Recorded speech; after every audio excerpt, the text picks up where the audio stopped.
In the sprawling metropolis of Neo-San Francisco, amidst towering skyscrapers that kissed the clouds and streets buzzing with hovercars, Jacob Turner's life was about to change in ways he could never have anticipated. A software engineer by trade and a dreamer at heart, Jacob's existence had been one of mundane routines until the day he received an encrypted message that turned his world upside down. The message was from Archon, a name that brought a flood of memories.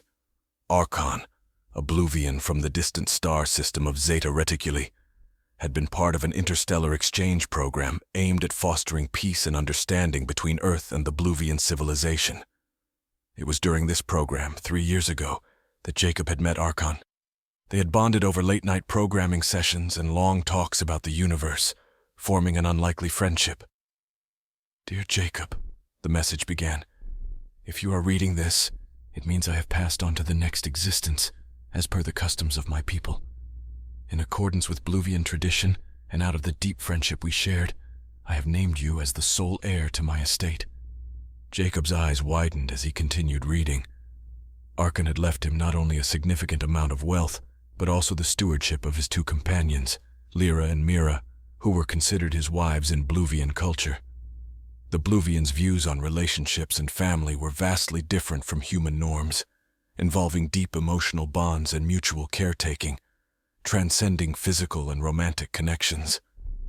Lyra was a renowned artist in her community, her works vibrant with colors that seemed to shift and play with the viewer's perceptions. Mira, on the other hand, was a scientist specializing in quantum biology, a field barely touched upon by human scholars. Both were described by Archon as his partners in all aspects of life, and now they were part of his legacy to Jacob. Stunned, Jacob sat back in his chair, the weight of this news pressing down on him. The inheritance was not just about wealth. It was about continuing Archon's legacy and integrating his life with that of his wives, who came from a world and a culture entirely alien to his own. The next few days were a blur as Jacob went through the legal processes required to claim his inheritance. The wealth was immense, enough to transform his life completely. But more daunting than the financial aspects were the preparations to meet Lyra and Mira. The Bluvian government, respecting Archon's wishes, arranged for their relocation to Earth, which brought about a mix of excitement and anxiety for Jacob. On the day of their arrival, Jacob stood at the spaceport, his heart pounding with anticipation and nerves. As the ship descended, a sleek vessel that shimmered like a drop of mercury, he tried to imagine how he would bridge the cultural gap, how he would integrate these 2 beings into his life. When Lyra and Mira stepped off the ship, they were nothing like he had pictured. Their beauty was otherworldly, their presence ethereal. Lyra's eyes shimmered with a spectrum of colors no human eye could naturally perceive, and Mira moved with a grace that seemed to defy the laws of physics. "Jacob Turner?" Lyra's voice was melodic, her accent strange yet enchanting. "Yes, I'm Jacob," he stammered, stepping forward. Mira smiled, her gaze piercing yet kind. "Archon spoke of you often. He believed you could learn much from each other." As they spoke, Jacob realized that this was not just an inheritance, but a new beginning, a chance to explore the unknown and build connections that transcended worlds. But as he led them through the bustling streets of Neo-San Francisco, he knew challenges lay ahead. How would Earth react to them? How would he manage the vast estate? And most importantly, how would they all adjust to this new life together? As the sun set over the city, casting long shadows between the skyscrapers, Jacob felt a mix of fear and excitement. This was his new reality, and the journey was just beginning. The initial weeks following Lyra and Mira's arrival were filled with a whirlwind of activities aimed at integrating them into human society. Jacob found himself not just as a guide to the nuances of Earth life, but as a student immersed in the complexities of Bluvian culture. The dynamics in the household shifted daily, the air thick with a mix of curiosity and cautious optimism. Jacob facilitated an array of tutorials and social experiments to acclimatize Lyra and Mira to their new environment. Their first encounter with rain, a phenomenon absent on arid Bluvia, was a dance of joy and wonder beneath stormy skies. Meanwhile, Lyra's artistic sensibilities found a new canvas in the vibrant urban sprawl, her artworks quickly attracting the attention of the city's cultural elite.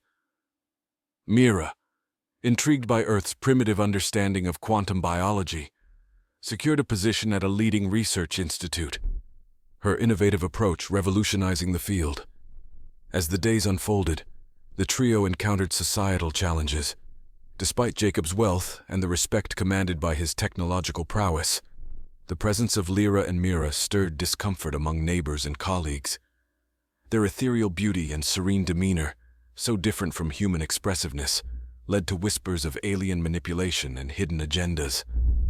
To address these fears, Jacob organized open houses and public talks, presenting Lyra and Mira not as mere legacies of an alien friend, but as ambassadors of a profound interspecies friendship. One particularly tense evening, a group of protesters gathered outside Jacob's home, their signs emblazoned with messages of xenophobia and fear of the unknown. The situation escalated until Lyra stepped forward, her voice calm and soothing. She spoke not of Bluvian superiority or alien rights, but of art, love, and the shared cosmic heritage that bound all sentient beings. Her words, transmitted live across various media, quelled the rising tension and prompted a citywide dialogue about the integration of extraterrestrial beings. Meanwhile, the wealth Archon had left was more than financial. It included data archives detailing advanced Bluvian technologies and philosophies. As Jacob delved into these archives, he discovered schematics for sustainable energy systems that could revolutionize Earth's industries. But with great power came great responsibility, and Jacob was torn between his duty to share this knowledge and the potential risks of its misuse. The responsibility weighed heavily on him as he watched Lyra and Mira gradually adapt to their new roles on Earth. They were not just learning to live in a new world, they were transforming it, their very presence a catalyst for change. As they walked through the bustling streets, their interactions with humans were cautious yet genuine, each encounter breaking down another wall of misunderstanding. One evening, as they all sat on the rooftop of their high-rise home, looking out over the city that had become their shared domain, Mira turned to Jacob with a thoughtful expression. "Do you believe Earth is ready for what we can offer?" she asked, her voice tinged with concern. Jacob pondered her question, aware that the answer held implications far beyond their little circle. "I believe," he began slowly, "that readiness isn't about having the right answers, but about being open to ask the right questions. And I think together, we're starting to ask them." As the stars blinked into existence above, the city below them, a tapestry of light and shadow, Jacob, Lyra, and Mira faced the uncertainties of their collective future with a sense of shared purpose. They were not merely inhabitants of a planet or members of different species. They were pioneers on the frontier of a new kind of existence, one that bridged worlds and expanded the horizons of all they encountered. The integration of Lyra and Mira into human society, while initially fraught with challenges, eventually bore fruit in ways that Jacob could never have predicted. As they gained acceptance, they also began to profoundly impact the world around them. The trio's next major undertaking was the Symposium of Shadows, a conference designed to discuss the implications of alien technology and the ethical boundaries of its adoption.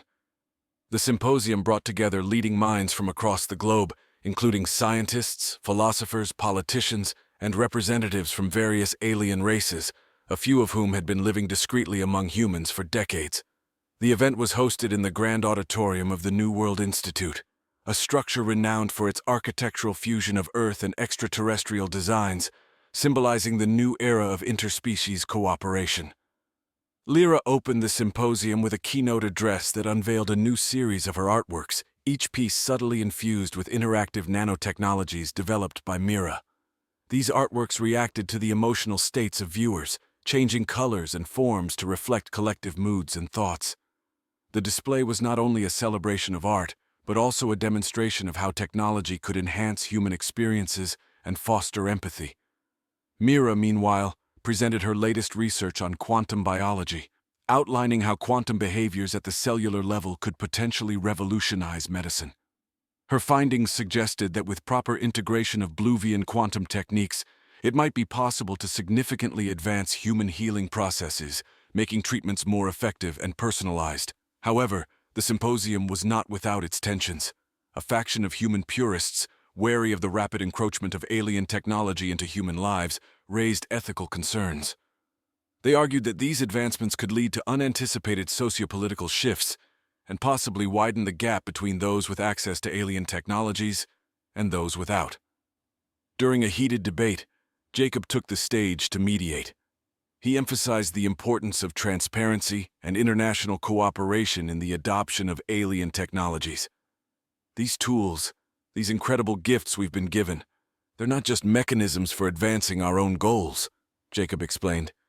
They're bridges between different worlds, different beings, and different futures. The discussion culminated in the drafting of the Neo-San Francisco Accords, a set of guidelines for the ethical integration of extraterrestrial technology into human society. The Accords were designed to ensure that such technologies were used for the benefit of all humanity, not just a privileged few, and included measures for sharing knowledge openly while protecting Earth's cultural and biological integrity. As the symposium drew to a close, the city celebrated with a festival that blended earthly traditions with alien customs, a testament to the growing unity between the species. Streets were lined with stalls showcasing both human and alien cuisine, crafts, and music, creating a vibrant tapestry of intergalactic culture. Amidst the festivities, a mysterious figure approached Jacob, Lyra, and Mira. Cloaked in a hooded robe that obscured their features, the figure introduced themselves only as Kale, an envoy from a coalition of galaxies monitoring Earth's progress. Kale's words were both a warning and an invitation. Your advances are commendable, but be wary. Not all eyes watching you harbor goodwill. We offer guidance, should you choose to accept it. As Kale departed, leaving a curious and slightly wary trio behind, the message was clear. Earth was no longer an isolated player on the cosmic stage. The actions taken here reverberated far beyond its atmosphere, drawing the gaze and interest of distant stars and their inhabitants. In the weeks following the symposium, the Neo-San Francisco Accords began to take shape, setting the stage for a new era of technological sharing and cultural exchange. Jacob, Lyra, and Mira became central figures in this unfolding narrative, often consulted by world leaders and galactic envoys alike. Their home transformed into a hub of innovation and diplomacy, a beacon for those seeking guidance in the integration of interstellar technologies. Amidst this bustling activity, the warning from the mysterious envoy Kale lingered in their minds. It was a reminder that the universe was vast, and not all entities within it had Earth's best interests at heart. To better understand the broader cosmic context, Jacob proposed the creation of a covert network, dubbed the Vega Protocol, designed to gather intelligence and foster alliances across galaxies. Lyra took charge of establishing communication channels using advanced Bluvia technology that encrypted transmissions in a way that mimicked natural cosmic background noise, making them virtually undetectable. Mira, on the other hand, developed a bioquantum interface that allowed users to connect mentally with the network, experiencing information as intuitive bursts rather than traditional data streams. This interface was particularly revolutionary, bridging the gap between biological and digital realms. As the Vega Protocol grew, so did its findings. Reports of a coalition known as the Draconis Combine reached their ears, a group known for its aggressive acquisition of technology and territories. It became clear that Earth's venture into the galactic community had attracted their attention, potentially positioning humanity as a target or a pawn in interstellar politics. To counteract this threat, Jacob organized a series of clandestine meetings with representatives from friendly alien races. These included the Athonians, beings of pure energy who had mastered the manipulation of electromagnetic fields, and the Zephyrians, a race skilled in stealth technology and espionage. The alliances formed during these meetings were crucial, providing Earth with protective technologies and advanced warning systems. Meanwhile, the daily life in Neo-San Francisco continued to evolve. Lyra's artworks became symbols of peace and unity, displayed in public spaces and galactic forums alike. Mira's contributions to science not only advanced human medicine, but also paved the way for new methods of sustainable living, transforming desolate landscapes into thriving ecosystems. However, the Vega Protocol soon uncovered a plot by the Draconis Combine to infiltrate Earth's technological repositories. Acting swiftly, Jacob and his allies orchestrated a counter-operation. They fed false information into the systems most vulnerable to hacking, leading the Draconis agents into a trap where they could be captured and interrogated.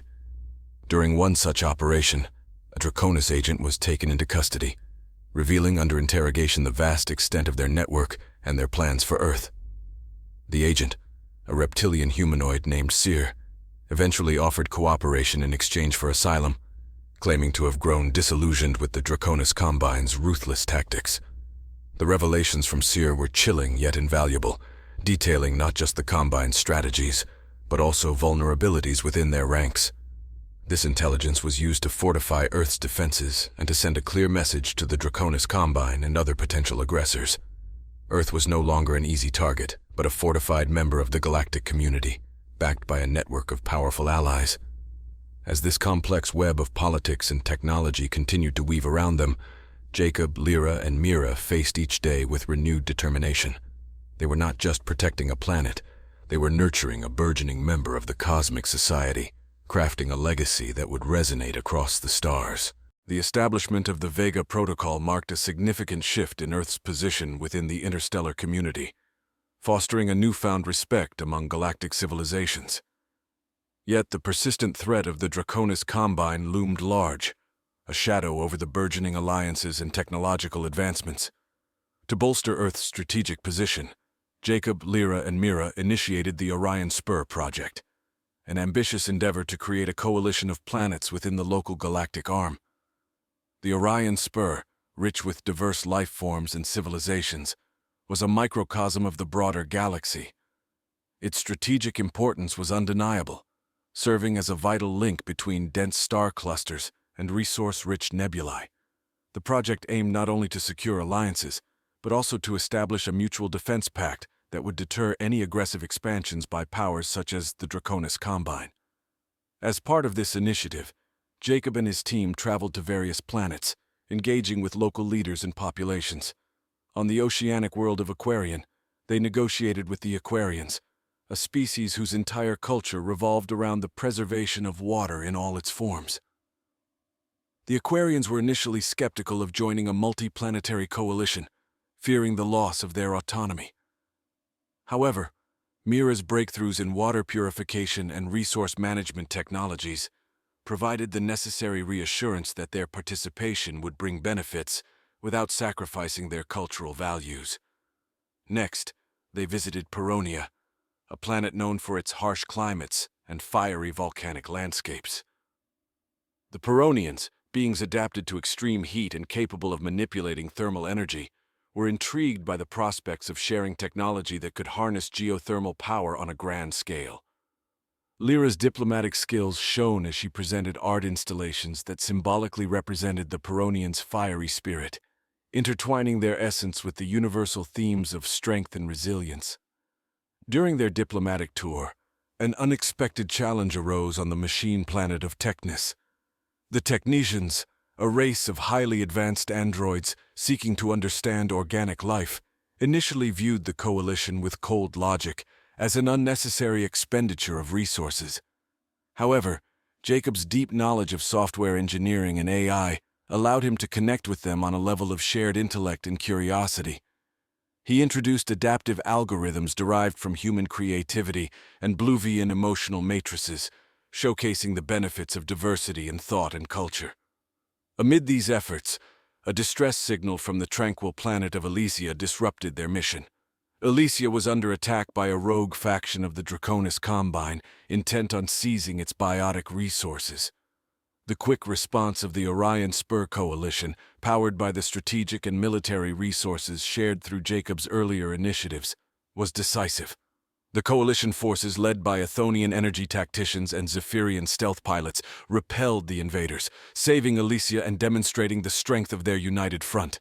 This victory was a turning point, solidifying the Orion Spur Coalition as a formidable force.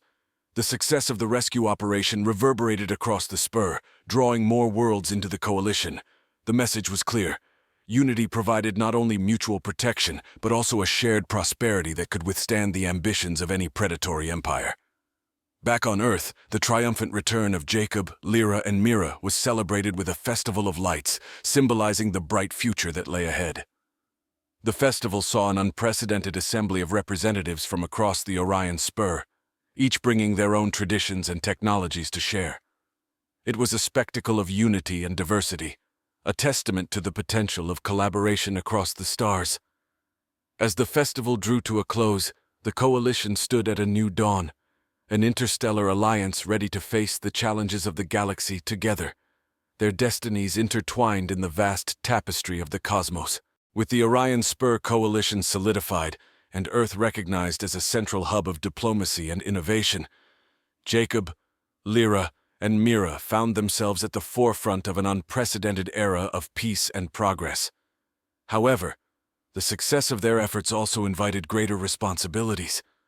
To safeguard the fragile balance they had helped create, they spearheaded the formation of the Galactic Concord, a comprehensive alliance intended to govern interstellar relations and conflicts.